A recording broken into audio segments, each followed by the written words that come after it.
হুগলি জেলার এক সবুজ গ্রামের শান্ত পরিবেশে পীযূষ আর শ্বেতার ভালোবাসার গল্পটা ডালপালা মেলেছিল।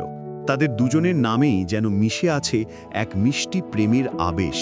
কিন্তু বিশ্বাস করো, ওদের শুরুটা ছিল একেবারেই অন্যরকম, অনেকটা অপ্রত্যাশিত।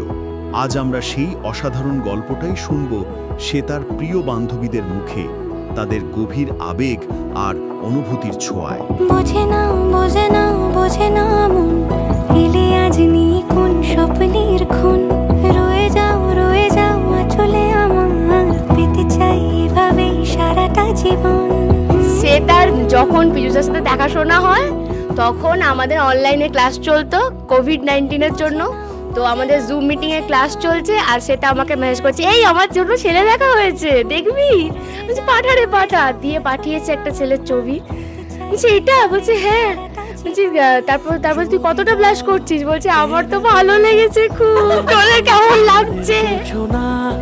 পায়ে তোমার পা মেলাবো না বলে কখনো হারাবো না। নেই মনে কেউই নেই তুমি ছাড়া, হয় ও গো পরিণীতা।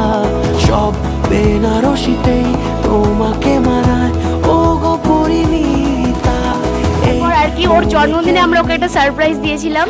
ওকে না বলে পীযূষদাকে মুম্বাই থেকে আমরা আনিয়েছিলাম। হঠাৎ করে পীযূষদা আমাদের মেসে আসে, হুট করে দরজা খুলে একদম গোলাপের থোক নিয়ে ওর সামনে বসে পড়ে। আর একটা আলাদাই সারপ্রাইজ।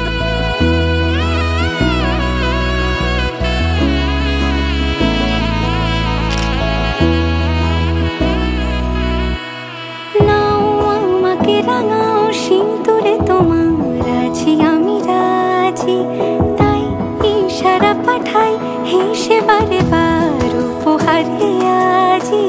নাও আমাকে রাঙাও সিঁদুরে তোমার আছি আমি রাজি। বলে অনেক কিছু আছে, তো রাত্রিবেলা সন্ধ্যে থেকে সাজাতে হবে, রাত অবধি পেটটা ভরিয়া করে রাখতে হবে, আর রাতে বাসর করে বেশি করে দিতে হবে।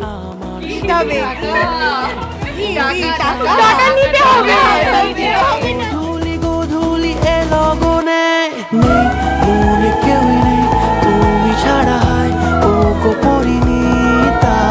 সব বেনারসিতেই তোমাকে মানায় ও গো পরিণীতা। এই মনে কেউই নেই তুমি ছাড়া, হয় ও গো পরিণীতা। সব বেনারসিতেই তোমাকে মানায় ও গো পরিণীতা।